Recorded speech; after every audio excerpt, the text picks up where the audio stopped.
So I want to introduce Donald McDonald. And I have to just say, when I first met Donald through some technical assistance on a HRSA grant for opioid misuse that we were working on. And I've worked in community mental health for a long time, and then I worked in primary care and an FQHC. But really didn't have an opportunity to get a good understanding of what do peer recovery specialists do and how does that complement the care team. And so we heard Dr. Martin talk about it. But when I met Donald, I had an opportunity to really hear from him and learn from him and learn from his wisdom.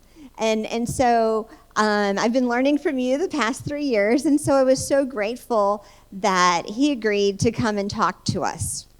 So now I'm going to tell you a little bit about Donald. He's an MSW and a person thriving in sustained recovery from severe mental and substance use disorders.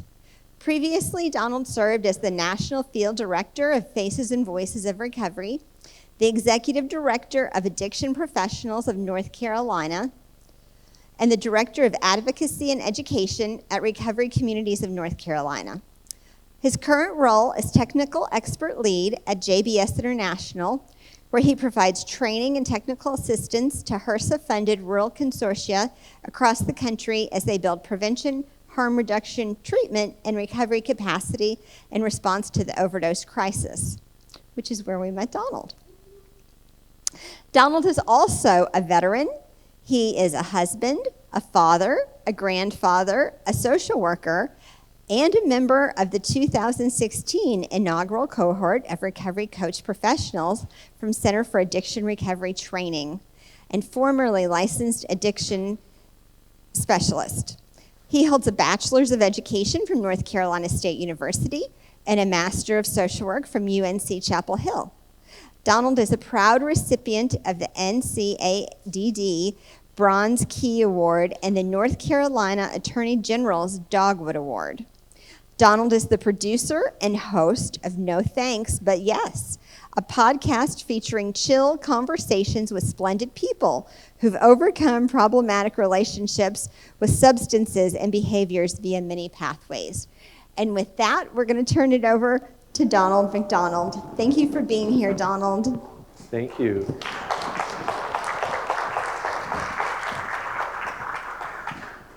So, really,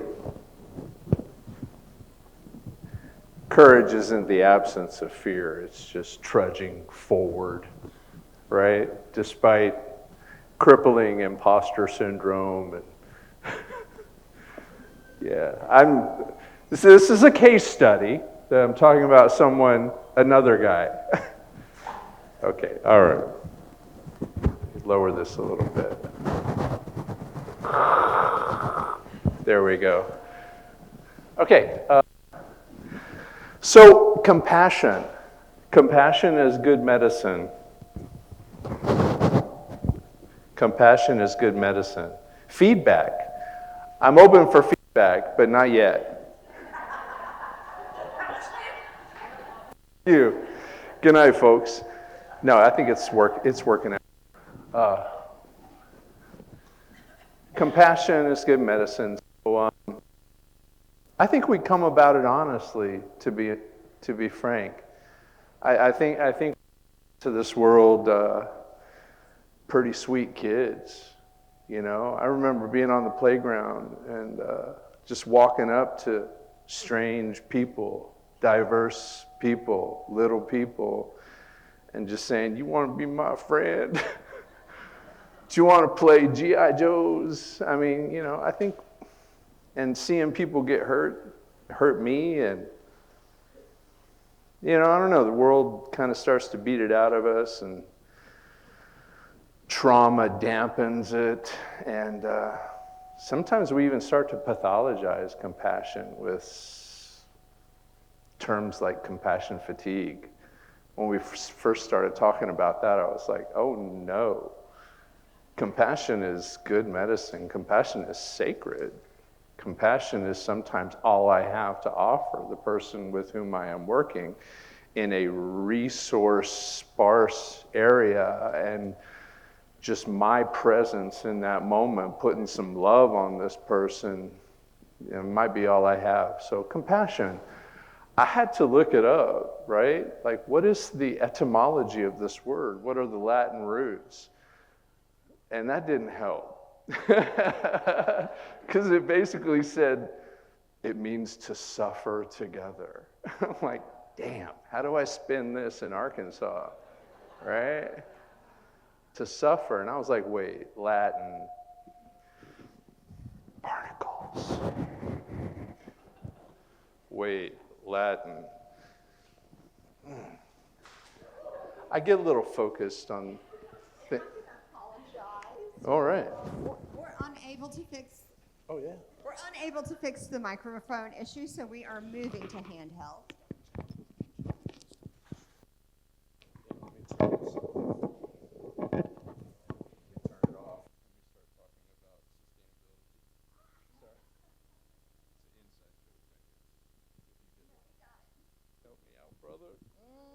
Help me out. We are untangled. Checking. Hey, is this thing working? Okay. Gosh, this actually helps a lot. And it's loud enough. All right. Endure is another word. It's biblical, like suffer the children, right? Endure. Resign.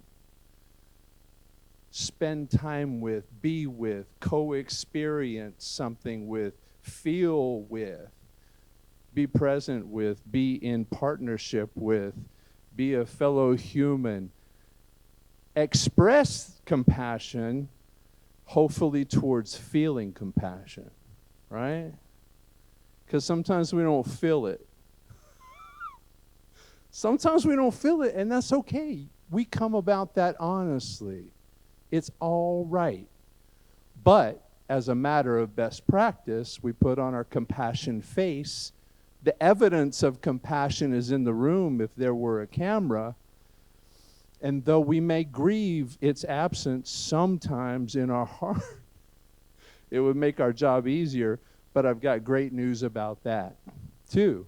I think that we can practice compassion and we can start to authentically feel compassion. And there's the cognitive component of empathy is perspective taking. And I've heard so much talk in the room tonight about equity and compassion and patient-centered care and all that stuff. I've heard a lot of ideals expressed in the room today, and I'm sitting here just giddy. And not just ideals, but actually people doing the deal. How do we make this ideal? Got to check. Sorry, my shoes are on. This is like a nightmare I had last night. Sometimes the line, in my particular recovery, sometimes I need to check in and jiggle the cord on the matrix, right? This is all good. Are there any Star Trek fans out there? Please, God, be in the room. All right. I mean, I don't mean to talk about religion so early in this experience, but Star Trek, Star Wars? Oh, okay. Hey, yeah, it's okay. It's okay. Star Trek. I bring this up because who is that guy? That's Commander Data. He's an android, a synthetic, sentient life form, and an officer on the bridge of the USS Enterprise D. Incapable of feeling emotions, however, got some great programming around some ideals to aspire to, right? What does he want most, Star Trek The Next Generation fans? What is his life's ambition, his goal? To be human, to be a real boy, right? It's a Pinocchio story, right?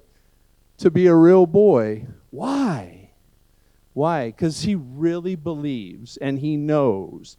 He's gathered those data, he's lived this life and knows this is a good thing. That which is humanity, that which underpins the moral philosophy of the Federation of Planets is a good thing. Community, striving towards the ideal of loving support for one another, for getting past the strife of greed and moving towards self-actualization and blah, blah, blah, you know, good stuff.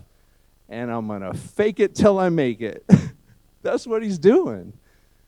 And it's kind of ironic. Isn't his pet choice kind of ironic? I mean, they don't show no love back most of the time. Cat people in here, I've had cats, but it's a special kind of love. It's a special expression of love. It's not really on the nose, you know? It's not like my dog that's just like, I love you more than anything in this world, daddy, right? Okay, all right. I think it's an important thing. We don't always get the affirmation back with our expressions of compassion, with what some cultures of recovery describe as when we are at our most unlovely creatures, right? And but I gotta tell you that throughout my over 40 years of experience of having a relationship with alcohol and drugs, of improving that relationship through the acquisition of better health and wellness, achieving autonomy, and figuring out why I'm on this blue marble, it became very clear to me that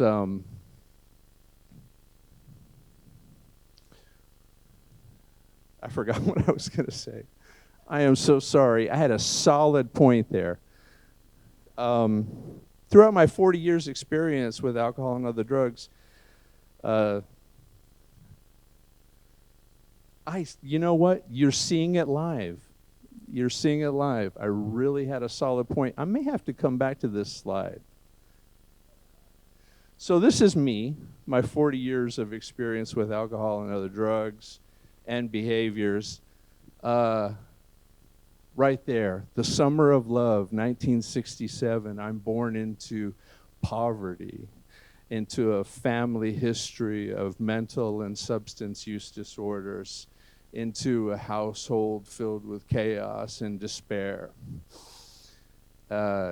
Yay me. Maybe I volunteered for it, maybe it was karma, I don't know, but that's where I started. Okay, what now?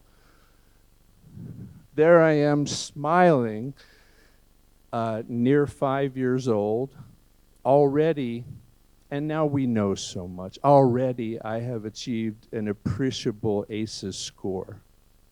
But it's behind the smile. Nobody knows it's there. You know, I know it's there. It's getting me wired for all kinds of conflict, of survival, of attachment, of trust. So much is happening already. Okay, and I still like, this is a cute little dude, little tow-haired little boy there. Here I am, middle school, rocking the tube socks, which were super cool in the 70s. A lot of nodding heads. Oh my gosh, I didn't have enough of them. Tube socks.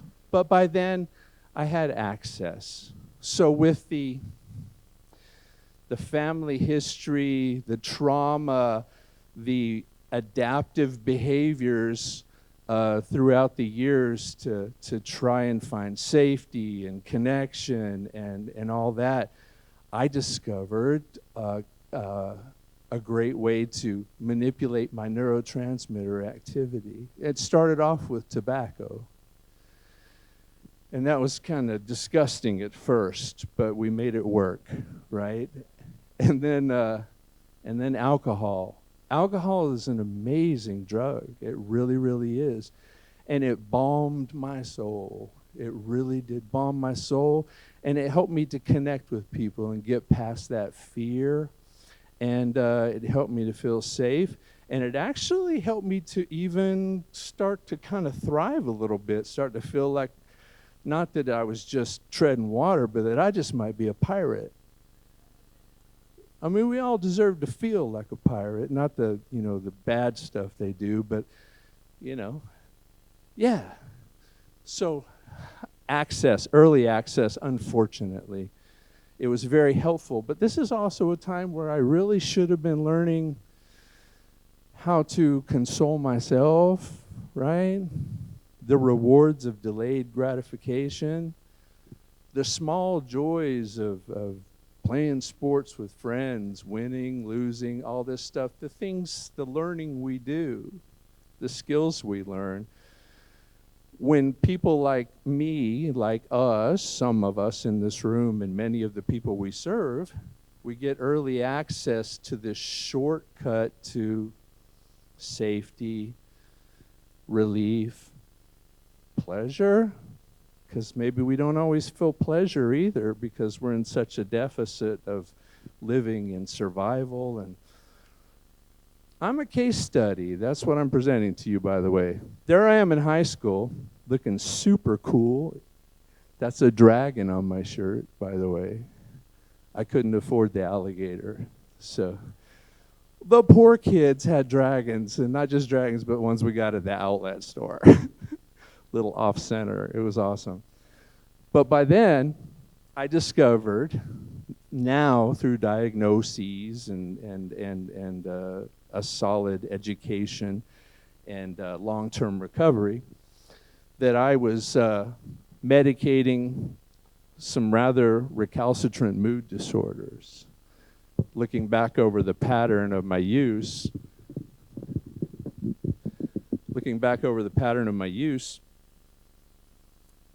medicating lows, medicating highs, enhancing moments that should have been joyful, making tolerable moments that were incredibly painful. So there I am. What does all this mean? Why am I telling you? This is helping us to establish a greater connection with the people we serve. We are more likely, when we feel a connection with other human beings that are simply experiencing life differently on the continuum of this blue marble experience, we discover we have more in common with people than we don't. We have a greater moment of empathy and a greater expression of compassion and less burnout. Finally, I got into recovery. How about them apples? How did I? Yeah, it's awesome. I mean, I'm celebrating 20 years trudging a pathway of improved health and wellness, the achievement of autonomy and self-sufficiency, and discovering, self-actualization, why I'm here. Everything, there's a confluence of purpose and paycheck and family and all that stuff. It's really pretty sweet, but how? And I started to make this list when I discovered that, in particular, when I was engaging in advocacy, that my legislature was celebrating my recovery. Like, if he can do it, you can do it, right? That's great. Let's take a selfie together, Senator. And then I was like, wait, hold up. Have we always just said, hey, I got well, and then maybe just didn't dig into the weeds of it, man? Maybe because of some of the shame that we experienced from pre-recovery, whatever that is. And much of my shame was in early recovery, to be honest with you. But as far as, finally discovering how to be kind. But anyway, the the anatomy of recovery. So I said about like, how the heck did I overcome high problem severity, high problem complexity of mental, learning, and substance use disorders and childhood trauma and so many other factors. And now I'm working in the space too. I'm working in the space as a peer, and I'm saying stuff like, come get you some. If you want it bad enough, you'll come get you some. You want what I have, do what I did, right? And it's like, what did I do? What exactly did I do? Wow, this was an eye-opener and changed my narrative a whole bunch. First of all, I stayed alive, right? I was lucky enough to be in an environment where my primary drug of use was pretty well regulated, and my access to it was one where I didn't have an abundance of it. And then when I did eventually move into drugs that were underground market and unregulated, while usually the biggest downfall of that was, wow, this was pretty crappy drugs, right? Not, wow, I'm dead. So that's just dumb luck and privilege that I lived in an environment where my drug relationship was non-lethal. I had compassionate experiences. And that's why I want to tell you all about compassion, is because my 4 decades, now I'm back to it. Thank you so much. Thank you, brain. It's not perfect. It's been a long day, and there's a lot of sugar in it right now, and a lot of nerves. So do forgive me. I take this as a solemn responsibility. I do have a depth of knowledge and experience. It's not all folly for me. I'm really quite serious, harnessed anger, clear direction, but, you know, trying to have a little bit of fun. I remember throughout my 4 decades of my relationship with substances and my interfacing with various stakeholders and helpers and elements of enforcement and public education, United States military, I'm a veteran. I remember the faces and the vignettes of those compassionate experiences because they were so very alien to me, yet so very impactful. I'm like, why do you like me? Why do you care? I am a bad person. Don't you know that? I thought I was a bad person. So my earliest memory was my high school English teacher, Patricia Gant. And the first person to actually lean over and touch me on the shoulder and say, what's wrong? She said, what's wrong? And I was too angry and too hurt and too guarded to even acknowledge it, how deeply it touched me. I was like, nothing. There ain't nothing wrong. But even now, that vignette, and then there were people in the United States Navy where I served, and afterwards where compassion, it had a cumulative effect of melting my internalized stigma and getting me to a point where I felt I deserved not only help, but I deserved an opportunity to thrive. I deserved an opportunity to be a pirate. Okay, we're back to the pirate thing. I had immediate access. Multiple treatment events, siloed events throughout the course of my life, but I'm talking about 20 years ago, the last stepping off point, because there's multiple stepping off points. And we are earnest every time we say, this is it. This is it, doc. This is the one. He's like, yeah, I've heard that before, but no, legit, this is it. It may wane in 15 minutes. It might be over the next day, but in that moment, it is earnest and it is serious. What do we have for Donald McDonald? And what I had 20 years ago, October of 2004, was immediate access to evidence-based co-occurring disorders, trauma-informed care, psychiatrists, clinical therapists, peers. How did I get this? How did I stumble into this? It wasn't what I expected. I expected more of the same because I thought my failure to sustain my recovery was entirely my fault. I shouldered the entire burden of blame. But then I had this full, robust, whole person care. That was pretty awesome. And then they recognized that This is not an acute care, moral, self-inflicted moral failing that Donald McDonald is initiating a process of chronic illness recovery management that's going to take the rest of his life thriving in recovery. Let's get him connected in his community to primary medical care, outpatient, psychiatric services, counseling, medical services. Did I mention that I was nicely insured at the time too, by the way? Another bit of dumb luck and privilege. Thank goodness at that moment in my life, all these things were in confluence. And then I had robust choice of finding my people in my community. Not always a reality in rural communities. Yeah, let's pull this out. Oh my goodness, I've got like an hour. That's pretty sweet. Calm down.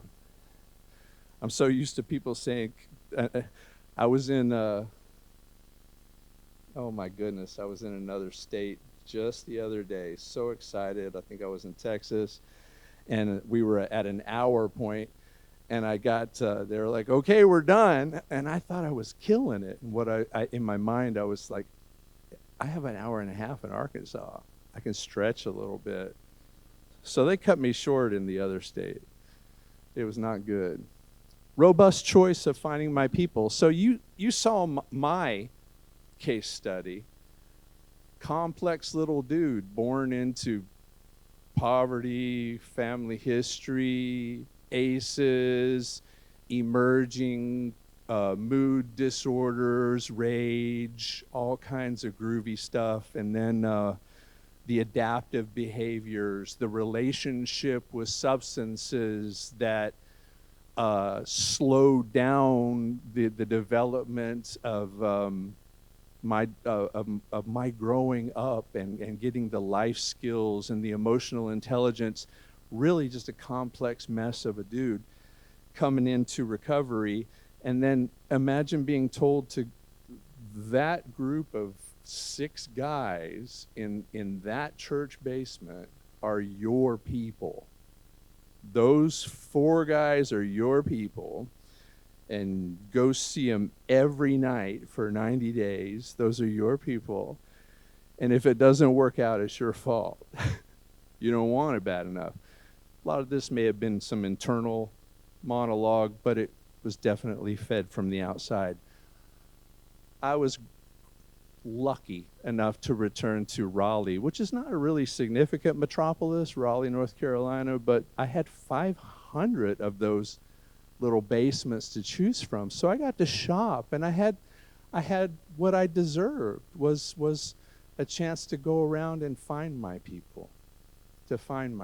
And I did. And I committed myself to a specific time constraint on it, and I had accountability in place, an accountability buddy.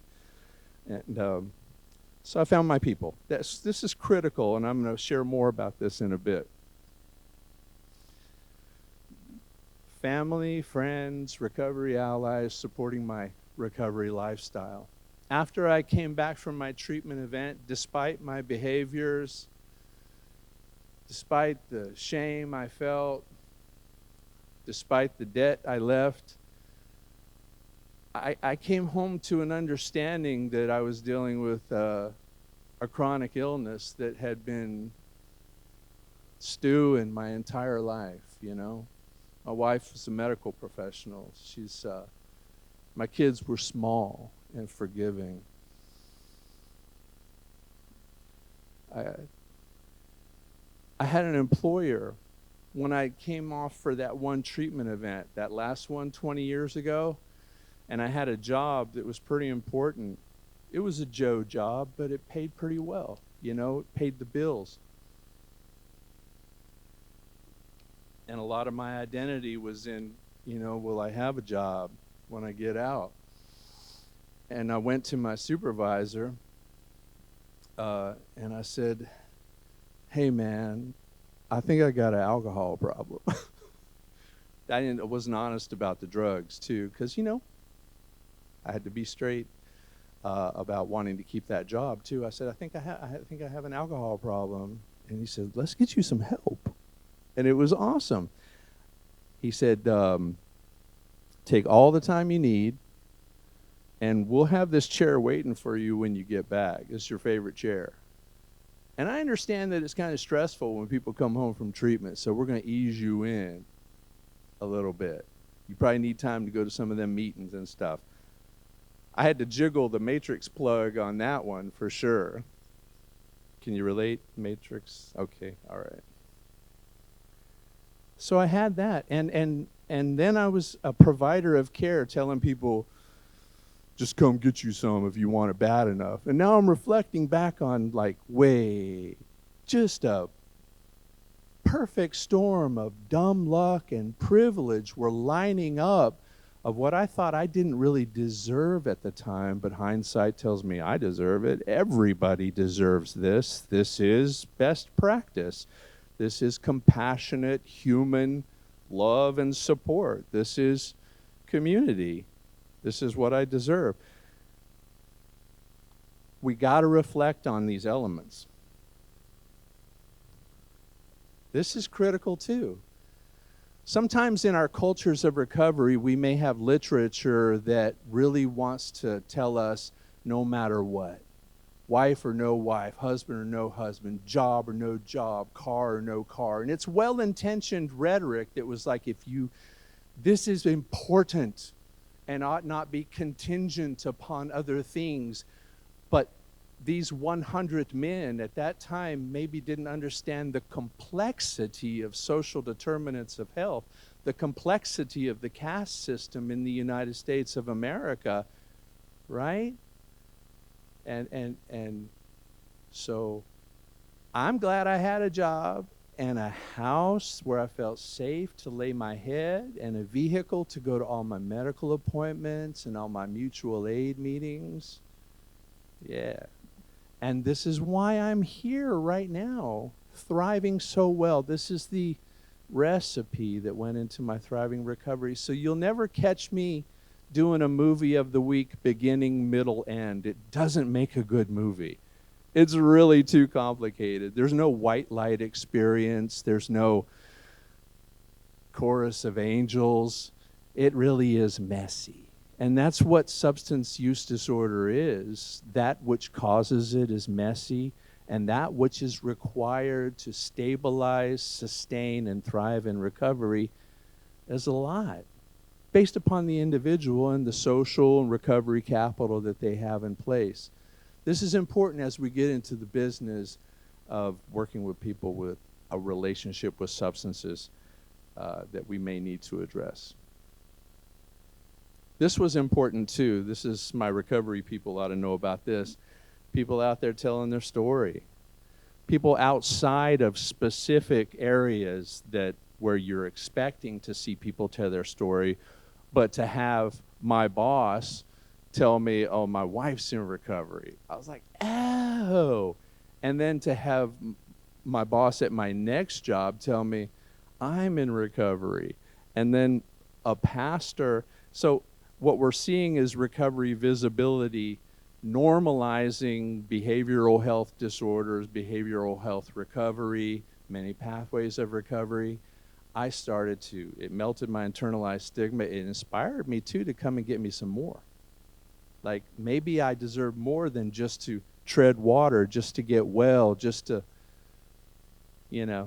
stay out of the way and not cause trouble anymore. Maybe I can come get me some. Maybe I can be a king or a pirate. Thank you. And here's the last bit of dumb luck and privilege that helped lead to that. Dumb luck and privilege, right? I had no criminal justice system entanglements that got into the way of when I got it 5 years, 6 years into recovery, and I was like, I'm going to be a this or a that. I'm going back to school, and I can get too many student loans because I didn't have felonies. And then I could go interview at this place because I didn't have a felony background. Do your background check. I got caught fishing without a license in 1993. It's still there. This was pre-recovery. I was actually the manager of that lake too, so that really, really hurt. Busted by the cop that I loaned my patrol boat to go out and bust other fishermen. Yeah, I was still had a military mindset at the time. I should have said, "Get your own boat." These are my people. But no, he busted me. That was a big ticket too. So, no barrier, no arbitrary barrier, no substance-related behavioral barrier to my coming and getting me everything that I felt like I could achieve. But many of my people with whom I worked and said things like, "Come get you some if you want it bad enough. If you want what I have, do what I did." And then all of a sudden I got credentialed and I started working in homeless services, which was the best ever, working with a lot of justice-involved folks. And I was like, I should choke on those words. Yeah, I learned a lot. Sometimes we grow in practice. We grow in understanding our human experience, our behavioral health practice. Some of y'all are going to choke on those words, probably. You probably say it because, it's kind of our cultures of recovery sometimes will have their own rituals and sayings and literature and things that we repeat that we've oft heard until a moment of reflection when we become credentialed and we get into practice and we start to wonder, maybe I shouldn't be saying that anymore outside of that. Social math, something I learned in social work school. Because you've heard about the overdose crisis, right? Yeah, what's the mortality going right now? Over 100,000, over 108,000, 120,000 overdose. Approximately how many opioid related within those numbers? Around 80,000. Guess what the seating capacity is of your stadium? That's if we break the rules and let the band go out on the field at the same time. It's around 80,000. That's how many human beings, fellow citizens, we're losing to opioid overdose annually in this country. That's huge. That's huge. This is a public health crisis of epidemic proportions. Our public health people in the house are pulling their hair out. How many people do you think die from a relationship with food? It's like 300,000 a year, yeah. Food and avoidable alcohol deaths combined, right? I don't know why we're not more shocked by this. We get shocked when it's a loved one or someone with whom we are working, but this is the statistic across the country right now. It's quite startling, isn't it? That's a lot of people, a lot of Razorbacks. Yeah. So what works? We know what works. And we heard a lot of talk about opioid agonist medications, and this is super exciting. So if you've a bias against opioid agonist medications like buprenorphine and methadone, that's okay. You've come about it honestly, but it is not aligned with data, and it is not aligned with best practice, and it's not aligned with the most effective public health intervention to reduce post-overdose fatalities by over 50%. This is pretty exciting. Good Samaritan laws, syringe service programs. So if we were responding to opioid overdose like we were any other public health crisis that's killing a whole bunch of our fellow citizens, and we know what works, this is what works. This is from the CDC website, 2020. And nothing new under the sun. And you've heard enough about medications for opioid use disorder, but I want to let you know how old this information goes back. If any of you have studied behavioral health, particularly substance use counseling in any capacity, or even maybe it's been covered in some peer support trainings, 10 studies that shook the addiction world. 1967, heroin addiction, a metabolic disease, groundbreaking study where we ascertained that methadone works. Methadone not only reduces overdose, IV drug use, criminal justice system entanglements, et cetera, all the measurable public health benefits, human benefits, but also stated in this 57-year-old study, socially productive and living as normal citizens in the community after only 6 months, as measured by a number of really positive things. Maybe not measured by what a society, a culture, or a group of individuals may measure as success, but measurements like family reunification, employment, going back to higher education, no more criminal justice system entanglements, really measurable quality of life, normal citizen type stuff. I harbored an extreme bias against full agonist medications for a while, so I'm not putting it out there as pointing fingers or anything. I had to go through a process, and then after I looked at the science and after I worked in that setting, I was like, where did this come from? Where did this, not just a bias, not just an opinion, but a gut feeling, a gut distaste, disgust even. Where did it come from? And it sent me on a journey to explore that. I came about it honestly, and I came out of it with some work and some loss. But study after study after study, not only does it preserve life, not only does it increase social functioning, all the positive outcomes we saw 57 years ago continue. And for substance-exposed newborns, I mean, if we've ever been in a position of asking someone to go off of their opioid agonist medications while they're pregnant, we did a bad thing. Because data show mother and baby healthier, happier on opioid agonist medications. I know it's not easy. I know we feel some kind of way.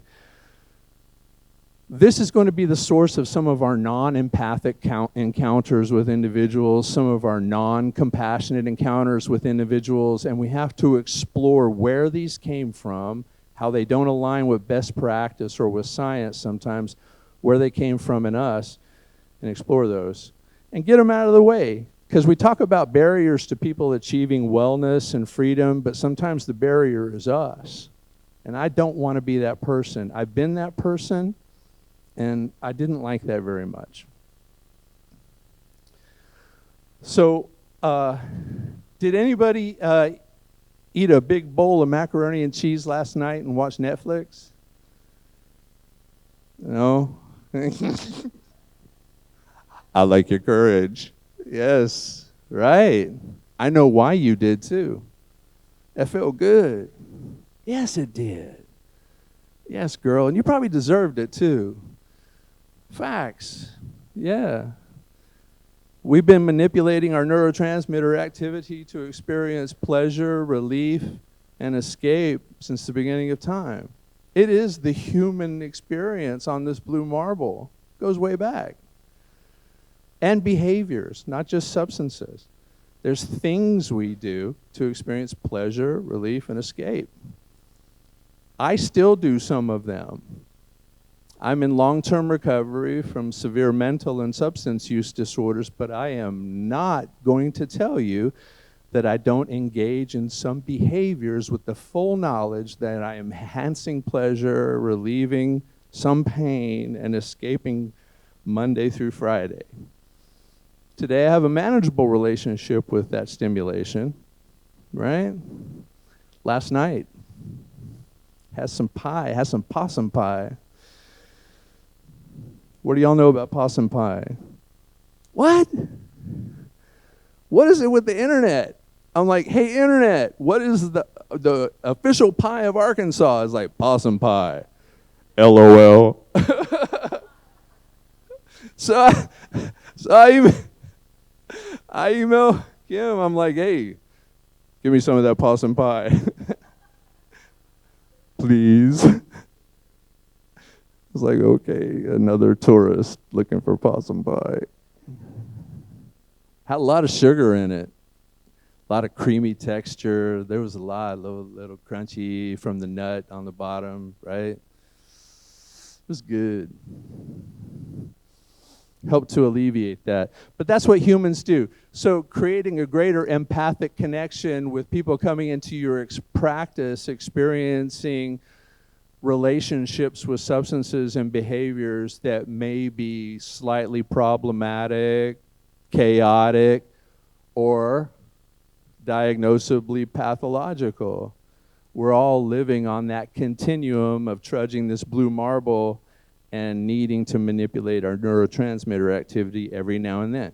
Dopamine, oxytocin, endorphins, right? It's all in your head. So when someone comes to you and they're having a problematic relationship or a chaotic relationship, just know you're the same people. You're the same people. Not alien, not a bad choice, but why? This is exciting. I was so delighted to learn that we know why some people have a problematic relationship with substances. I thought that I was a bad boy. Data vary. I'm throwing up some averages on there. Up to a 50% familial genetic. There's no gene for addiction, but there is genetic influence over the vulnerability to experiencing this. Darn, that was me, little baby Donald in the high chair.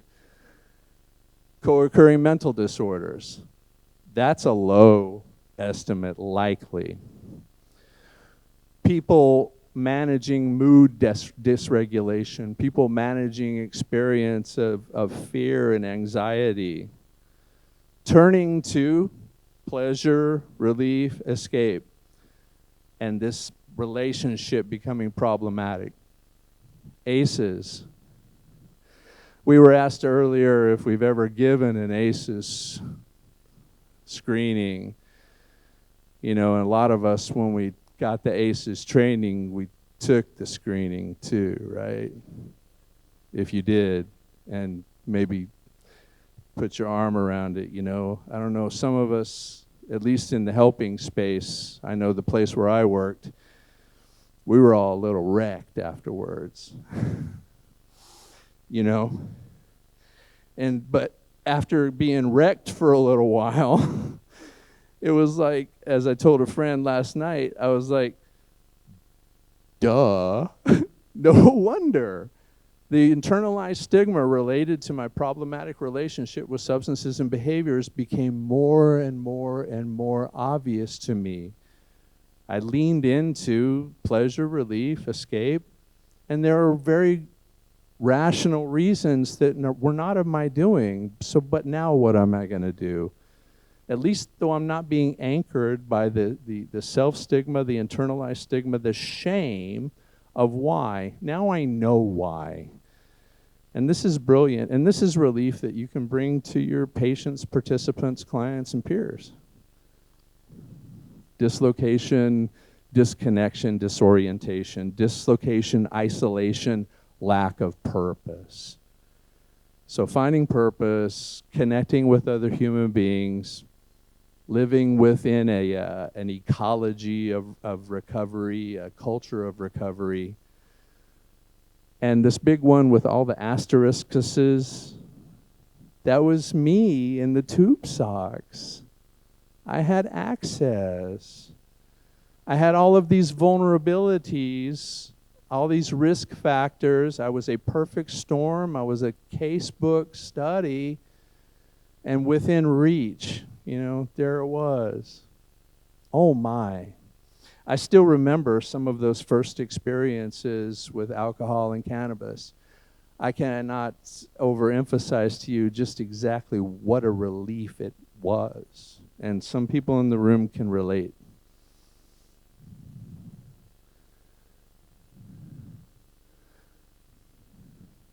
It's so funny you replaced this battery, 4 times today?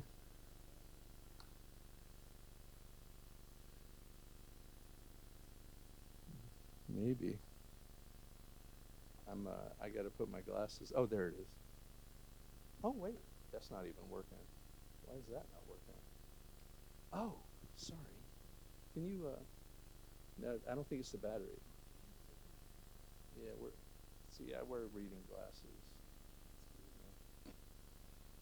The recording of this, my intention is to make the recording of this presentation so bad and uneditable that you kind of toss it out, and it will be one of those experiences where you're like, you had to be there. Man, it was transcendent. And that's what being together and doing something like this is. You know, you like, that was good. But then you watch a video and you're like, that dude wasn't right. I mean, thank you so much. Yeah. Beautiful. Talking about severe substance use disorder now, and you may encounter this. I talked about relationships with substances that we come about honestly, why we lean into substances and behaviors, mild, moderate, and now we're talking about severe. American Society of Addiction Medicine, National Institute on Drug, A-word. Hallmark features within the definition, one of the hallmark features within both of their definitions is what we observe. So lay people, family members, all of us in the room can nod our head. All of us who experience substance use disorder can be compulsive behaviors despite adverse consequences. Right? It's like, yeah, that's what I saw. That's what I felt.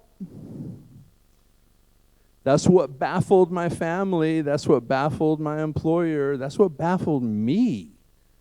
What's wrong with me? I lost this, I lost that. And we're put into positions of observing this in the people that we're helping. But just to know that this can be a feature of severe substance use disorder, but all is not lost. What this is telling us is we ought not lean into consequences-driven solutions. If we follow the definition, and all day today we weren't talking about consequences-driven solutions, we were talking about compassionate encounters with human beings with complex needs, starting with just holding space with people and listening to them, right? Because throughout history, we know, and the stories that we have learned tell us, that threats don't work, that swearing on sacred text doesn't work, fear of loss of family, and all that stuff. So I put this up here for all audiences, clinicians, peers, lay folk, and family members alike, just to know this is a feature. Consequences sometimes work, because there's an anecdote in here of someone who said, yeah, I sweated out on that jail floor, and that's exactly what I needed. And I'm like, that's exactly what you needed.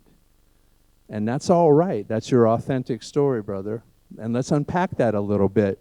But broadly speaking, scalable best practice for responding to substance use disorder, consequences are not the policy to lean into. So coming up through substance use disorder recovery for the last 9 decades in this country, we first were in a moral quasi-medical model through Alcoholics Anonymous. Prior to that, we were in sanitariums, right? And it was not good. But when we started talking about theoretical models to respond to use disorders, we lived kind of in a moral quasi-medical model. And I say that because any 12-steppers that are in here will be familiar with the doctor's opinion, you know, the book in the big book, where the doctor who attempted to heal the founder of Alcoholics Anonymous to no avail then witnessed healing going on in this individual, and then some contagious healing going on among the first 100 folks. It was like, well, now what they have is an allergy. Okay, that's cool. So it's like we embraced the medical model, but we were really in a moral theoretical model where we saw at the root of it was selfishness, self-centeredness, that spiritual principles are the solution to all my problems. 12-steppers in here understand I'm citing from text right now, okay? So it is, and that's okay. Worked lots of people, but then we got the hijacked brain theoretical model out of the National Institute of Health, right? This was exciting. It really was. We got to see functional MRI videos of what's going on in the brain.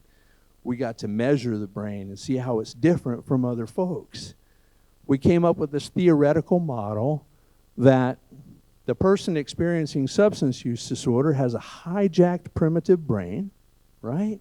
We're talking about amygdala and nucleus accumbens and lots of cool words that I just don't know what they mean, right? And then we got to hear about a disconnected executive center, the prefrontal cortex. So what we had is a hijacked primitive brain saying, I need water, I need food, I need drugs. And then you have a disconnected logic center saying, yes, yes, no, right? Not the drugs. That's one of these things does not go with the other, right? And cellular, that makes sense. Almost. But many of us leaned into that. I don't know about you, but I was super excited. I was like, hijack brain. That's it. That's it. But what about childhood trauma? What about social injustice? What about co-occurring mental disorders? What about learning disorders? What about drug policy? It's so complicated, and we are so very different, the people who experience substance use disorder. So beyond that, I had to extend my training to read lots of books that kind of made me angry at the beginning. And when I interviewed Maya Solovitz, the author of Unbroken Brain and Undoing Drugs, for my podcast, I was like, I want you to know you stretched me a little bit. She said, I stretched myself when I wrote that, because she came up through the same culture that I did and then got stretched and then wanted to stretch the rest of us to break free from fixed beliefs or from circling around some simple solutions or the next big idea and saying, no, that which causes substance use disorder is incredibly complex, and the bad news is the solution is just as complex at very, very many levels. We have our work cut out for us. So that's the bad news. We heard a lot of talk about all pathways to recovery today. That's super exciting. Yay, I'm doing good on time. I should leave about 15 minutes for Q&A at the end, right? Yeah. So I only have about 40 more slides to go through in 15 minutes. JK. This is William L. White. William White papers go to Chestnut Health Systems. They're all archived there now that he's in his retirement and living his best life. Chestnut Health System, William L. White, recovery researcher, recovery movement leader. A lot of the words that went into my head and went out of my mouth for many years were straight out of his manuscripts. But he said this, and we all were like, yes. How? Really? Remember data? All right, fake it till you make it. I want to be a real boy. All pathways to recovery. You know what I'm talking about? Yeah. There's some knowing smiles in the room. You're going to see me fall down. It's going to be funny. It's going to be on video. And that'll be part of my reason to get this thing deleted, too. They're like, that could be traumatizing. So what is recovery? I threw a 12-step observational definition in it from my 4 decades of interfacing with this subculture in the United States and across the world, because there is no definition of recovery. And what we see here is description of an absolutely beautiful subculture that began in the United States. Jazz, Alcoholics Anonymous. What else? What else did we do right? Atomic bomb, right? I mean, we invented some really cool stuff. Yeah, that was too soon. Sorry, too soon. This is an excellent subculture with very defined rituals, behaviors, literature, shared language, expectations of adherence to underlying moral principles in all aspects of one life, the development of a God consciousness, and a call to witness. I mean, I felt it. I felt the fire. But you don't hear me describing something that can effortlessly underpin health and justice policy and practice, right? You hear me describing a beautiful subculture in the United States and across the world now, and a subculture that I'm affiliated with. So what about policy and practice? So what do we measure recovery? We talked about measuring behavioral health benefits and interventions and integration. SAMHSA's got the definition. And the federal government just didn't throw this out there. This was a consensus definition. People like myself and my peers and family members and other stakeholders like yourself were called into DC to come up with a working definition of recovery in 2011. And this is what they came up with. A process of change through which individuals improve their health and wellness, live a self-directed life, and strive to reach their full potential.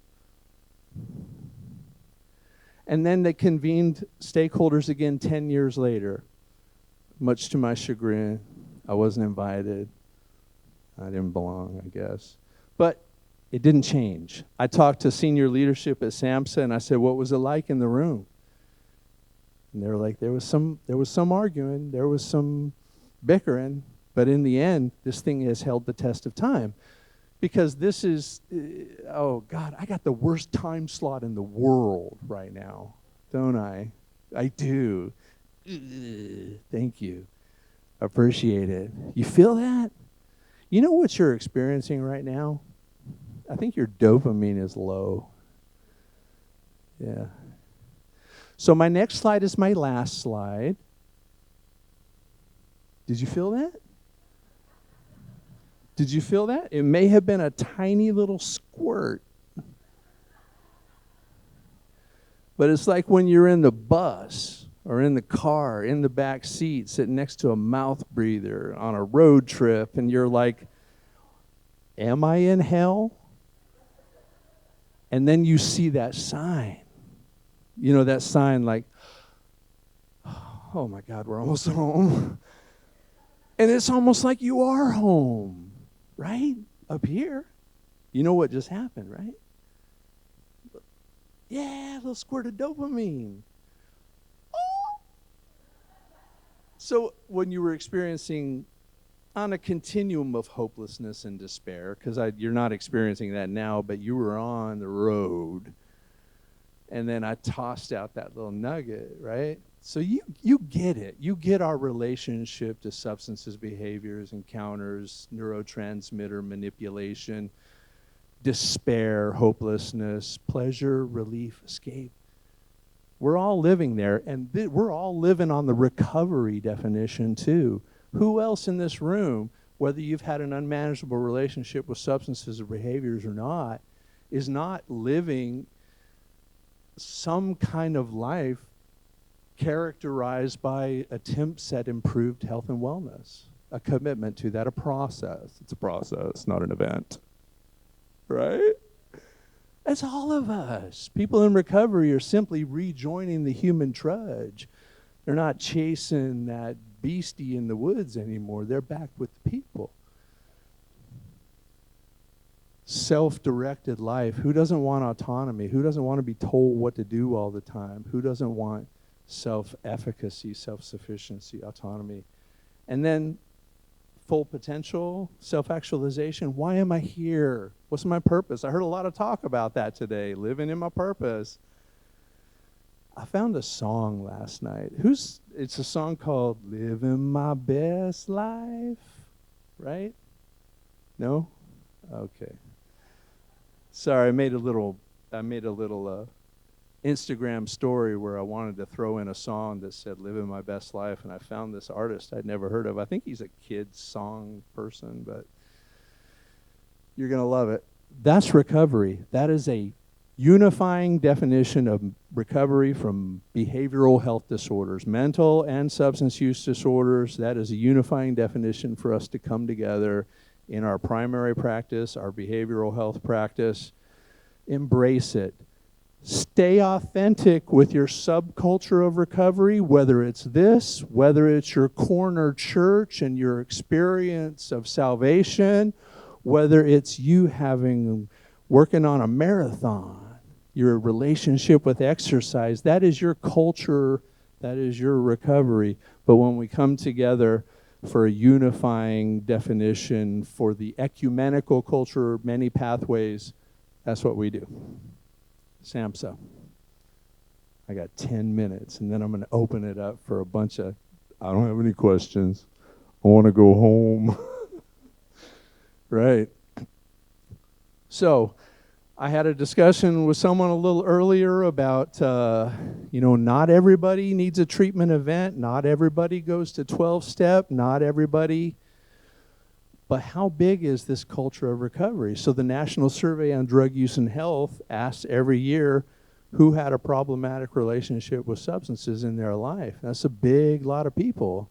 And then it asks again who self-identifies as in recovery or recovered from that problematic relationship. And I was delighted to see that I live within a culture of primary individuals. This doesn't even include families, friends, and allies. It's a big constituency for sure.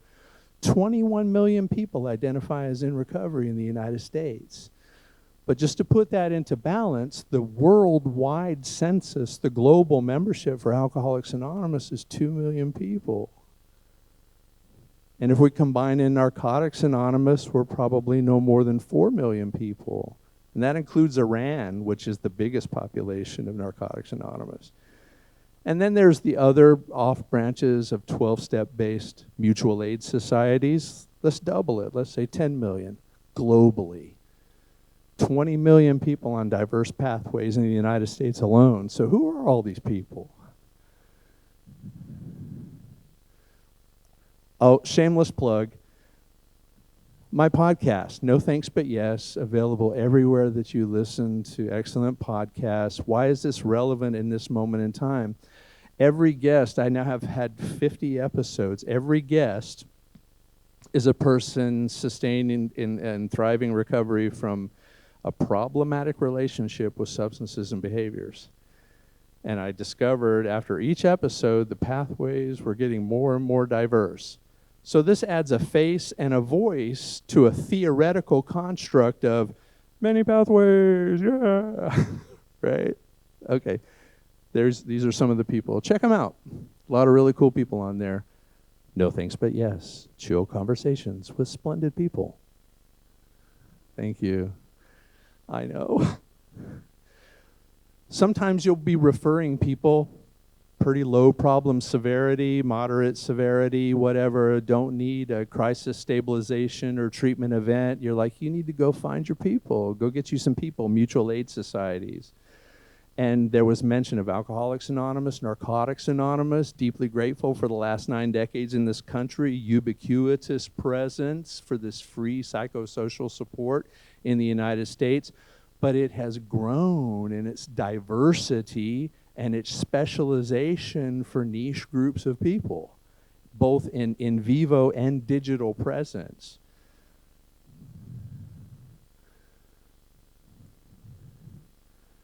Research supports engagement in Alcoholics Anonymous and Narcotics Anonymous. Positive outcomes, if your goal is to continue to abstain, if you are regularly engaged, you'll likely achieve that outcome. Odds are in your favor. Data also show Life Ring, Women for Sobriety, SMART, showing some of the same positive outcomes. If your goals are the same, you're living in kinship with a group of healthy peers, and you're committed to achieving that goal together and you stay engaged, you're going to have a good chance of achieving that outcome. What about digital meetings? We have a slice of, and I have the references at the end of my projector thingy, picture thing, slide.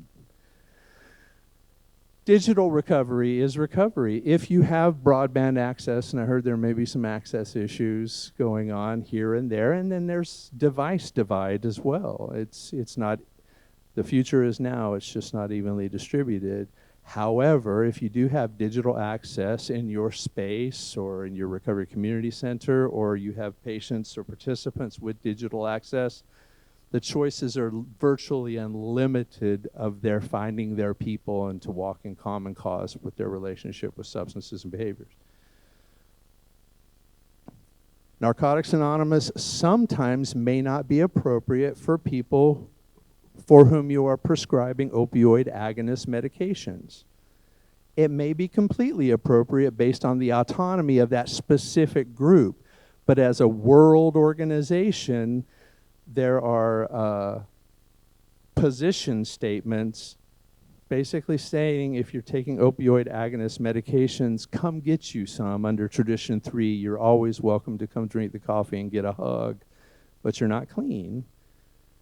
You might not chair a meeting, you might not garner clean time, you might not hold a service position, and it's up to some meetings whether or not we'll even let you talk. You don't have to tell people you're taking opioid agonist medications, but sometimes you want to. I only tell you this because this is a decades-old subculture, a beautiful culture in the United States. This is how they define themselves, like any other organization, like any religion. This is how they define themselves. Is this an appropriate referral? It might be. It might not be if you're taking opioid agonist medications. Alcoholics Anonymous might be the appropriate referral. It is a culture of people who've overcome a problematic relationship with alcohol. However, all recovery meetings are great. This is an ecumenical culture of recovery, all pathways coming. No one gets turned away, no one gets hit over the head with beliefs. Harm reduction works is new kid on the block, digital, sometimes in person. And if you have people who use substances that you're providing care for, and they may or may not have a problematic relationship or are willing to admit that they do, we still need people, we still need community, we still need connection. And this is a great space to get that community and connection and to get some harm reduction advice too if we're continuing our relationship with drugs. This is my mutual aid society of choice right now. I find some serious loving connection in that meeting. Mara, you heard talk about. I got the link for that. There are strong benefits to referring people to mutual aid societies.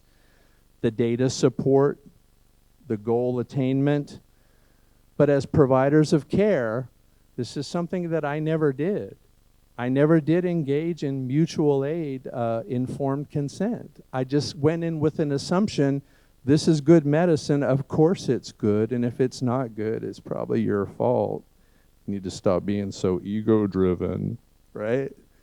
No, we're working professionals, we're working with patients. Even if we're peers, we're credentialed behavioral health professionals. Now we're bound to a relationship of person-centered care and informed consent. Here's what you're going to see when you go to those meetings. I wrote this for National Association of Social Workers. I sent it out to a lot of my friends too, to get a lot of people upset, but to get some real positive feedback. And I got some great support and a few blind spots. Blind spots particularly from, I'm a guy, right? And I left out the patriarchal origins one because like it had no impact on me whatsoever. I was like a fish swimming in water, right? I'm like, yeah.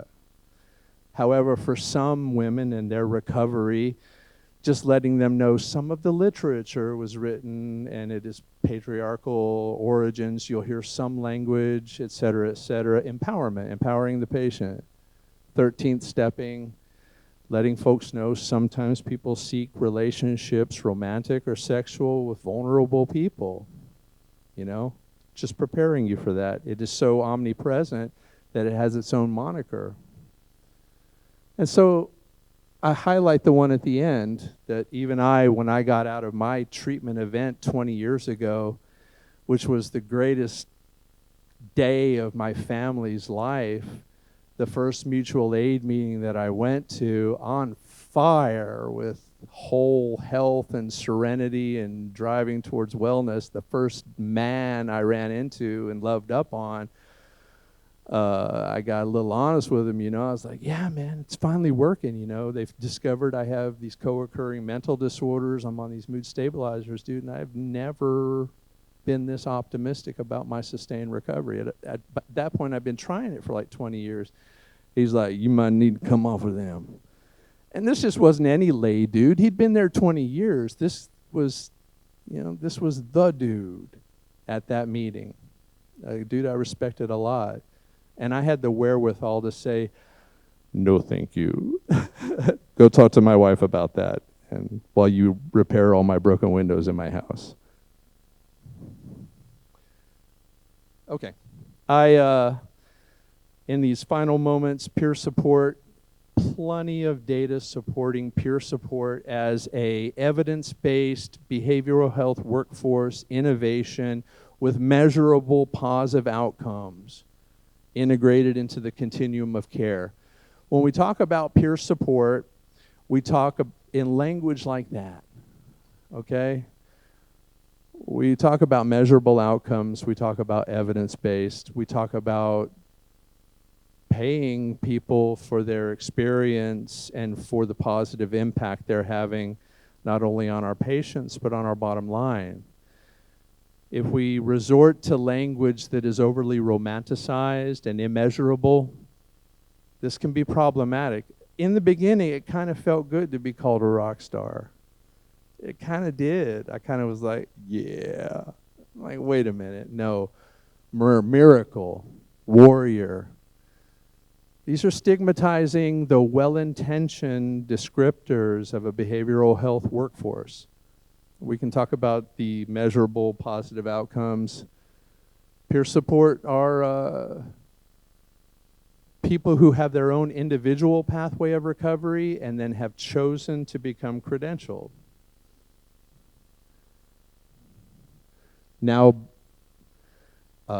targeted education, credentialed, bound to ethical considerations, and in supervision. We keep saying an integral part of the behavioral health workforce, and the money's got to back that up because the data support, and we've heard positive stories about the positive outcomes with patients and the positive outcomes on the culture within the organizations who are including peer support as well. And this can be measured as well. We found ourselves getting over the culture clash of medical model. We were a culture of acute stabilization and symptom management and discharge. And now we are a more recovery-oriented organization and experiencing very positive something I heard on the stage. Real good feelings, right? Good feels. Peer support specialist is different than a clinical addiction professional. You heard a lot about this already. I want to get to peer roles. We help set goals, we motivate folks, we advocate for people because we live in parallel equity with them. It's non-hierarchical relationship. We can facilitate groups. We're resource brokers and bridges to communities of pro-social, healthy peer groups. We can supervise peers, we can administer programs, we can start our own business, we can go back to social work school and become macro peer support specialists. If you want to integrate peer support, like Lisa was talking to you about, not Lisa, Chris was talking about integrating peers, do so. However, there's plenty of guidance for you, along with some peer-to-peer guidance from people who have already included peers and made mistakes or did it right from the get-go. But this document from SAMHSA, Tip 64, is another consensus document.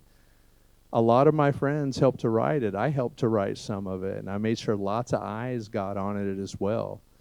So come check it out. It's not just another bureaucrat document telling you what's right. This was a painful process.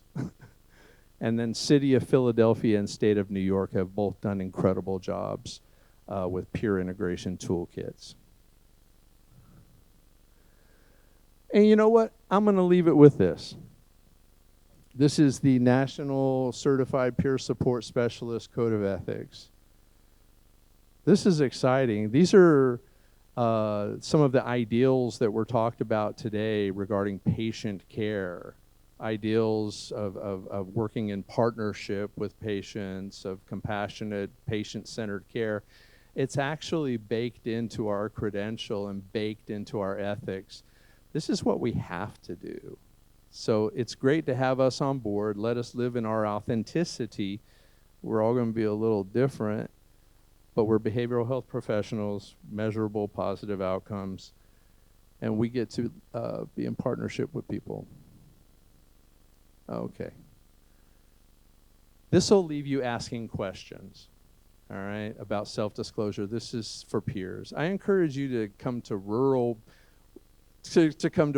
peer hour, the first and third Tuesday of every month at 4 o'clock Eastern, and we'll get a link out.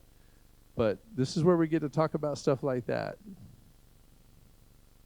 He gets to say that because he's a Brown justice involved since he was 11 years old fellow who said that for the longest time and then came to an awareness, I probably shouldn't be saying that anymore. Right? And I'm like, I'm so glad you said it. Or the founder of Alcoholics Anonymous, a year after, and this is tough because this is where I want to leave it. It's tough because this is a deeply spiritual community. Faith is amazing. The founder of Alcoholics Anonymous for people in 12-step communities is almost sanctified.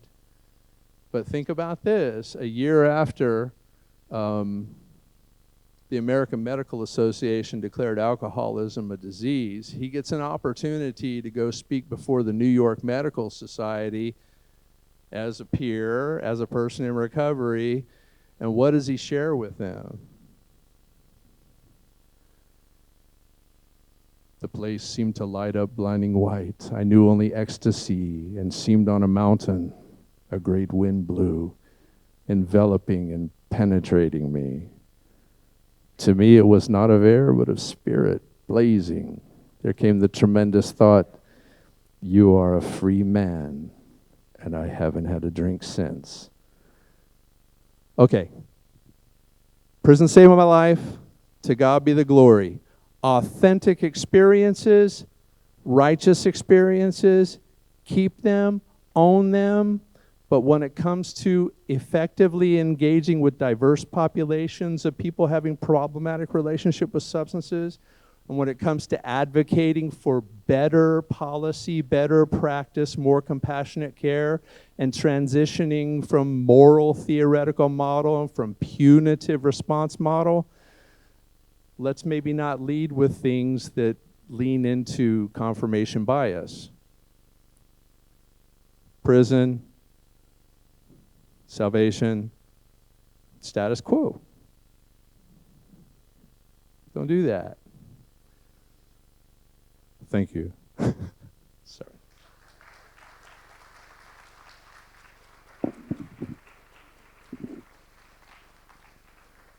That was pretty awful. Okay. I'm sorry. Any questions?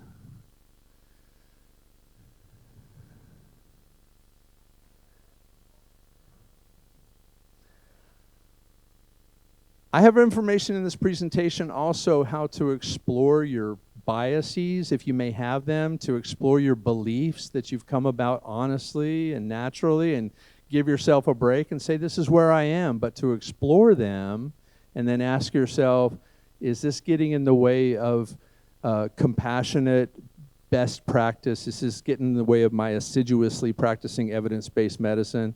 I have a tool to explore your beliefs. And then practices to increase your empathy for more compassionate connection with patients. Where? It's on my podcast page. Thank you very much. No, I can send those out for sure. Yeah, absolutely.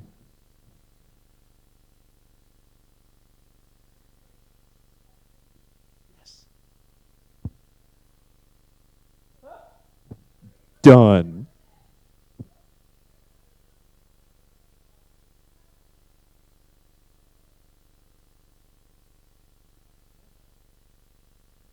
Right. I'm possum pie. Right? Just cultural, socialized.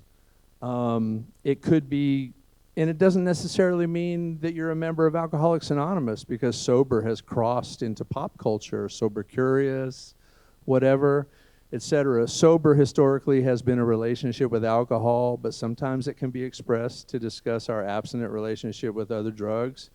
But for the last 20 years or so, we've been trying to organize all of the people in recovery to come together to leverage their stories in general and, say, I'm in recovery. So that me putting my advocacy hat on, but then I can go back with my people in my culture and be like, what's up, my sober brother? I'm an addict, right? Yeah, you do you. Self-identify any way you want to, but we're trying to get people to come together in a more unified language to increase access, raise the profile of recovery, opportunities for equity and freedom and stuff like that, yeah. And some people in recovery may have a manageable relationship with one substance or another still. Yeah. I know some people who have resolved chaotic relationships with heroin and cocaine and still drink wine. So probably feel weird saying I'm sober, but also felt like they couldn't say I'm in recovery when they overcame something really huge. Yeah. How often is your podcast? Oh, as often as I can. Okay. It depends on my mood cycles, to be honest with you. Weekly would be great, and I did that for a while, but right now it's, I wait to be inspired now. So I might be watching reality TV or something, and someone on like a baking show or something be like, and I'm sober, and I'm like, Instagram, slide into his DMs, hey, what's up, my sober recovery buddy? You want to, so, yeah. And the other thing is, I'm from the previous generation of recovery where recovery wasn't out loud, and Yes. now people are down. What are your thoughts about that, out loud versus the anonymous? Yeah. Thank you for asking that question.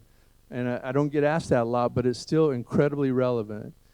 And we did something with Faces in Recovery called Advocacy with Anonymity. So what we talked about was you can, it's about leveraging your status as a person who has overcome a pathological relationship with substances, a person in recovery. But if you choose to, keep your affiliation anonymous. Because there's a tradition within 12-step communities of recovery of maintaining anonymity so that you don't become a spokesperson. It can be a problematic thing to have a spokesperson for an organization that's not an organization that is open to everyone and has no opinion on outside issues because they don't want anything to get in the way of anybody coming in and getting them some. So could you imagine a spokesperson? It'd be divisive, wouldn't it? Yeah. So that's it. Advocacy with anonymity. We stayed anonymous, but in our silence, we let others define us. And so policies, practice, and what have you, we weren't at the table influencing those. And then, so now we leverage our recovery status. And another caution around anonymity traditions is cautions around ego, you know? But, you know, you got to watch out for rock stars too, you know? But usually we learn our own lessons along the way if we get a little too rock starry, pride and such. But I think there's been a culture of shame in some communities of recovery as well. You know, it's something to celebrate. So we celebrate our recovery, and we raise the profile of recovery, lower the stigma of substance use disorder, and improve recovery accessibility, blah, blah, blah, blah, blah. But yeah, I don't often talk about my affiliation. I didn't, before. But I have to throw the card out when I'm talking smack about B-Dub. You know what I'm saying? I'm like, he's one of my people. Someone would come and bring a torch to the hotel tonight. Seriously. Anybody else call him B-Dub? No. That's just me, stupid. Yeah. Other questions? So our third speaker, I heard her use the language return to use as opposed to relapse, and I had just read about that recently. And I used it with a patient. He looked at me like, what? Yeah. So what is your opinion on that? Yeah. Yeah, I stopped using the word relapse because beyond its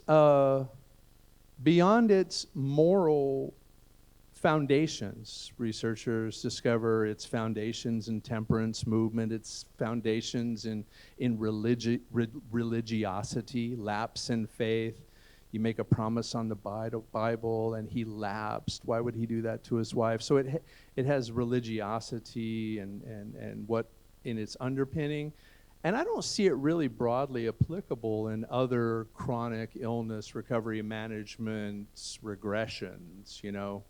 Occasionally you'll hear it maybe in cancer treatment sometimes, but broadly speaking, it's one of those words that snuck its way into a clinical setting from prohibition or something.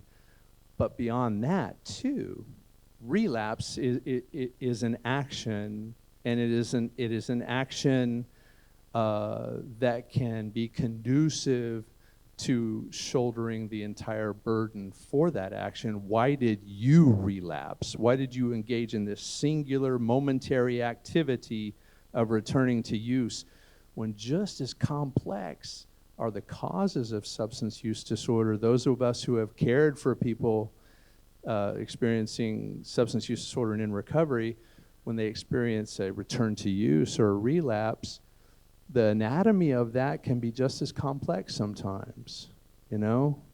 And yes, it's an action that we take, an action that is unhealthy, an action that goes against the goals we had set for ourselves. But there may be other factors involved. And a lot of folks talked about listening to patients today.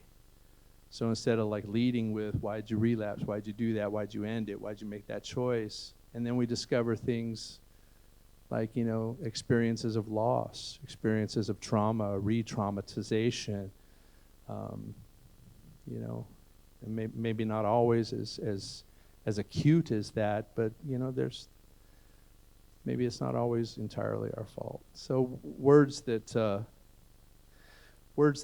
promote a more collective approach to experiences of pathology as well as wellness, you know, all the systems that were described earlier. For some reason, pathologies with a behavioral component like substance use, we just narrow it straight down to, I did this to myself and it's up to me to get out of it. Yeah. I rambled there for a bit, but that's a great question. Yeah. It's wonderful. All right. But I want to say one more thing. Yes. There's a great movement around updating behavioral health language. So Recovery Research Institute at recoveryanswers.org, in a call for a unified behavioral health lexicon, created this comprehensive behavioral health glossary at the dictionary. It's a sad name, but it's kind of cool. And if you ever, as a primary care person, hear a behavioral health specific word, jump on there and it'll give a definition for it. But beyond that, it'll give you a flag too. If there's cause for concern about the potential negative valence associated with a certain label, whether there's smoking gun data saying this word is bad because people don't seek help when they hear it, and et cetera, or there's growing concern about emerging negative valence associated with certain labels, or it's outdated. The dictionary. The dictionary. Recoveryanswers.org. Yeah, it's kind of neat. I just wanted to say one quick thing. Donald, this has been really subtly, deeply profound. And this last thing you just said, you know, being a physician and this, and also being board certified in addiction medicine, trying to make the connection between a behavior, you're doing this, you relapsed, and the disease of addiction. So trying to, I guess, align these two concepts of the recovery history and addiction history, and it all being about behaviors and the person has done something, as opposed to a disease. And so you've really touched something for me as a physician trying to treat disorders, and we're saying biopsychosocial about other things. So I just wanted to acknowledge that at the end of this conference, that this was a very deep presentation. Thank you. It was authentic and a bit rambly at times, but I too made that discovery that this interest of ours is likely the most complex, multifactorial etiology of any pathology that's out there. It's exciting, but then the solution can be just as complex, and I think I've beat that dead horse a few times. Beware simple solutions, beware simple causes. All right.